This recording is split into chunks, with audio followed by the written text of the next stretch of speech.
Morning बच्चों। आज class 7 में हम पहले चैप्टर पूर्णांक की कुछ और वर्ड प्रॉब्लम्स करते हैं। तो आज का पहला क्वेश्चन है, दो संख्याओं में पहली संख्या दूसरी संख्या की 5 गुनी है। प्रत्येक संख्या में 21 जोड़ने पर पहली संख्या दूसरी संख्या की 2 गुनी हो जाती है। तो संख्याएं ज्ञात कीजिए। हमारे पास दो संख्याएं हैं जिसमें कि एक संख्या दूसरी संख्या की 5 गुनी है। तो हम छोटी संख्या यानी दूसरी संख्या को ले लेते हैं x। तो पहली संख्या क्या हो जाएगी, उसकी 5 गुनी बड़ी संख्या, तो वो हो जाएगी 5x। दोनों संख्याओं में जब हम 21 जोड़ रहे हैं तो जो दूसरी संख्या थी छोटी वाली वो क्या हो जाएगी x + 21, और पहली संख्या यानी बड़ी संख्या हो जाएगी 5x + 21। अब प्रश्न के अनुसार हमें क्या दिया है कि पहली संख्या जब हम दोनों संख्याओं में 21 जोड़ रहे हैं तो पहली संख्या छोटी वाली संख्या क्या हो जा रही है, दूसरी संख्या बड़ी संख्या क्या हो जा रही है, छोटी संख्या की 2 गुनी। तो हमें इक्वेशन समीकरण जो हमारी बनेगी वो क्या हो जाएगी, पहली संख्या क्या है 21 जोड़ने के बाद 5x + 21, वो 2 गुनी वो किसके बराबर हो जाएगी, छोटी संख्या यानी x + 21 की 2 गुनी। तो हमारी इक्वेशन बनी है 5x + 21 = 2 × x + 21। तो इस इक्वेशन को हम सॉल्व करेंगे तो क्या आ जाएगा, 5x + 21 = 2x + 42। और नेक्स्ट स्टेप में हो जाएगा 5x - 2x = 42 - 21। 5x में से 2x माइनस करके आ जाएगा 3x = 21। और हमारी x की वैल्यू आ जाएगी 21/3 यानी कि 7।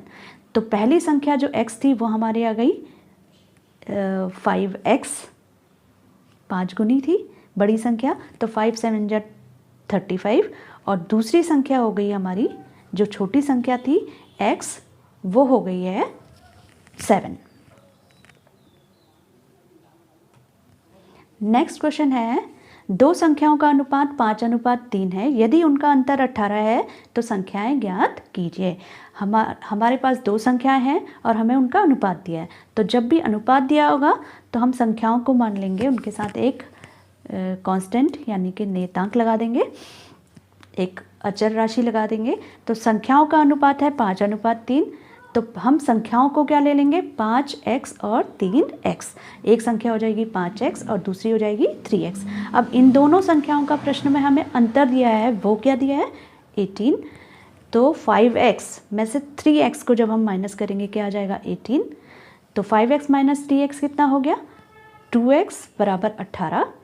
और x की वैल्यू आ जाएगी 18/2 यानी कि 9।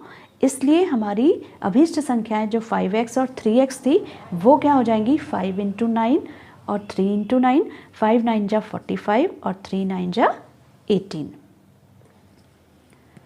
अगला क्वेश्चन है, एक कक्षा में बालक और बालिकाओं की संख्याओं का अनुपात 7:5 है। फिर से हमें एक कक्षा के बालक और बालिकाओं की संख्याओं का अनुपात दिया है और वो अनुपात कितना है, 7:5।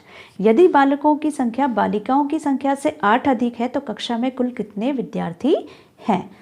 तो बालक और बालिकाओं का अनुपात दे रखा है 7:5। फिर से हम यहाँ पर एक अचर राशि लगा लेंगे और संख्या लिख लेंगे। तो मान लेते हैं कि बालकों की संख्या है 7x और बालिकाओं की संख्या है 5x। अब बालक और बालिकाओं की संख्या में जो संबंध है वो क्या है कि बालकों की संख्या बालिकाओं की संख्या से 8 अधिक है। तो बालकों की संख्या यानी कि 7x वो कितनी हो जाएगी, बालिकाओं की संख्या 5x से 8 अधिक। तो हमारी इक्वेशन बन जाएगी 7x = 5x + 8। तो 7x - 5x, पक्षांतर के बाद 5x को जब बाएं पक्ष में लाएंगे तो माइनस का 5x हो जाएगा। तो 7x - 5x = 8। तो 7x में से 5x माइनस करा आ गया 2x = 8 और x की वैल्यू आ गई 4। तो जब हमें ये अचर राशि x मिल गई है तो अब हम बालिकाओं की संख्या लिखेंगे 5x, जो हो जाएगी 5 × 4 यानी कि 20। और बालकों की संख्या हमने ली थी 7x, वो हो जाएगी 7 × 4 यानी कि 28। इसी तरह से अगला क्वेश्चन है, राहुल और हारून की वर्तमान आयु में अनुपात है 5:7 और 4 वर्ष बाद उनकी आयु का योग है 56 हो जाएगा 56 हो जाएगा। 4 वर्ष बाद उन दोनों की आयु का योग अगर हम करेंगे वो 56 होगा। तो दोनों की वर्तमान आयु ज्ञात करनी है।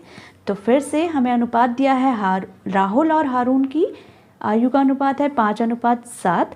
इसमें हम एक अचर लगा लेते हैं x। तो हम मान लेते हैं राहुल की आयु हो जाएगी 5x वर्ष वर्तमान आयु, और हारून की वर्तमान आयु हो जाएगी 7x। अब 4 वर्ष के बाद दोनों की आयु में हमें संबंध दिया है, तो पहले 4 वर्ष बाद दोनों की आयु लिख लेते हैं। तो 4 वर्ष बाद राहुल की आयु क्या हो जाएगी 5x + 4, और हारून की आयु हो जाएगी 4 वर्ष के बाद 7x + 4। अब इन दोनों की आयु का योग हमें 56 दिया है, तो इससे हमारी इक्वेशन बनेगी कि 5x + 4 जो राहुल की आयु है उसमें जोड़ देंगे 7x + 4 हारून की आयु, तो सब जोड़ करके आ जाएगा हमारा 56। तो 5x और 7x नेक्स्ट स्टेप में जोड़ करके आ गया 5x + 7x = 12x + 4 + 4 8 = 56। 8 का पक्षांतर करेंगे तो 12x = 56 - 8, और अगले स्टेप में क्या हो जाएगा 12x = 48, और x की वैल्यू आ जाएगी 48/12 यानी कि 4। अब हमें x मिल गया है तो हम दोनों की वर्तमान आयु निकाल सकते हैं। तो राहुल की वर्तमान आयु क्या थी 5x यानी 5 × 4 यानी कि 20 वर्ष, और हारून की आयु 7x यानी 7 × 4 यानी कि 28।